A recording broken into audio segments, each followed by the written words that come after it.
ஷேய் எப்பா சூரியன் வா வாப்பா. இன்றைக்கி நாங்களே உள்ளே போகல. இன்றைக்கி பிள்ளைகளுக்கு பதவி கொடுத்துட்டாரப்பா. எட்டு நாட்டு சனி சனி சரி. ஆமாம் ஆமாண்ணாயி ஏமா காலம் தூவேன். எப்பா பிரமா பேசுகிறேன்ப்பா. பதவி கொடுத்துட்டாரு. என்னப்பா உங்கள் ரெண்டு பிள்ளைகளுக்கா? விஷ்ணுபுரமாவுக்கு பிள்ளைகளுக்கா? கணக்கு அவ்வளோதானே. அவர் உட்காந்துட்டாருன்னா அவர் தானே பார்ப்பார். நம்ம இன்னும் அவ்வளோதான். 7 ஜெம்மம் சேட்டை செஞ்சாச்சு. 7 ஜெம்மம் அவ்வளோதான், முடிஞ்சு போச்சு கணக்கு. அவ்வளோதான்.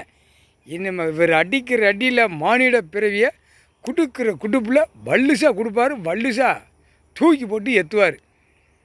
என்னப்பா இளைய பையனுக்கு விஷ்ணு பேசுகிறேன்ப்பா. இளைய பையனுக்கு நீதியை கொடுத்துட்டாரு சூரியன். மேற்கு திசை ஐயா பின்னாடி கணக்கு கேட்க அடையுத வெளியே வார. இன்றைக்கி தான் வந்திருக்க. பின்னாடி முக்கால் சேர்த்தியோ பதவி கொடுத்த உடனே பின்னாடி வார. சந்தோஷம். நீதி இளைய பையனை கொடுத்துட்டாருப்பா. முக்கால் சேர்த்தியம்ப்பா.